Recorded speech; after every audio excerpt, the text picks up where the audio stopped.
Tiga. Assalamualaikum warahmatullahi wabarakatuh.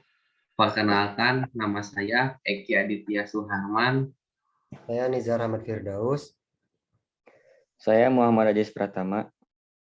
Kami dari kelompok 2 akan menggunakan model proses prototyping. Prototyping adalah model proses yang cukup client friendly. Jadi sangat memudahkan klien untuk berkomunikasi dengan programmer yang akan membuat program atau proyek dari yang klien inginkan.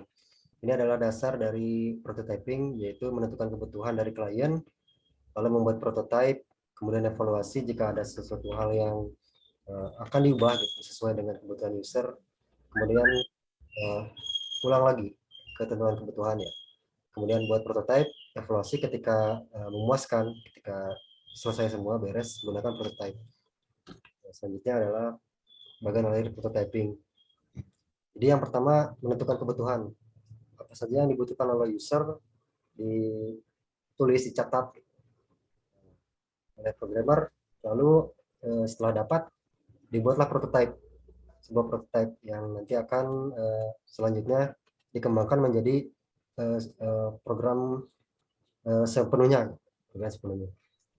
Menentukan kebutuhan, membuat prototype, kemudian evaluasi ketika ada yang tidak sesuai, lalu kembali ke tentukan kebutuhan apa saja yang dibutuhkan oleh user. Buat prototype, evaluasi, jika selesai semua, lalu ke program sistem. Setelah prototype jadi, program sistem selanjutnya dibuat, dikembangkan dari prototype tersebut ke uji sistem, kemudian ke evaluasi. Ketika tidak ada yang sesuai, program kembali program sistem. Setelah program sistem beres, uji sistem. Uji sistem beres, kemudian kembali ke evaluasi. Jika selesai, maka sistem dapat digunakan. Di sini terlihat siklusnya itu adalah iteratif, jadi bisa di tengah-tengah bisa mengulang lagi sesuai dengan kebutuhan user, kebutuhan klien. Ya begitu bagian alir prototyping. Ulasan dari bagaimana model proses prototyping berjalan. Kemudian di sini ada pun 4 model proses pada prototype, di mana yang pertama prototype kertas.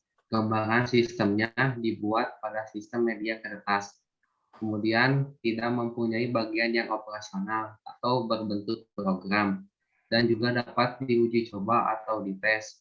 Kemudian dapat diimplementasikan atau di-run.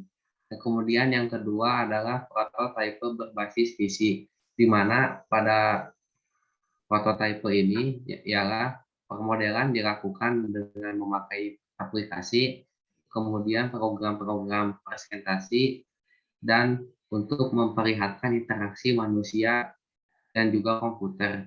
Kemudian yang ketiga adalah prototype kerja, di mana implementasi sebagian fungsi sistem, kemudian fungsi yang ingin dilihat karakteristiknya apa saja, kemudian dibuatnya program. Kemudian yang keempat adalah prototype program. Program benar-benar dibuat dan juga bisa bekerja atau digunakan. Kemudian bagian program yang sudah berfungsi dan terus-menerus ditambah atau dilengkapi juga.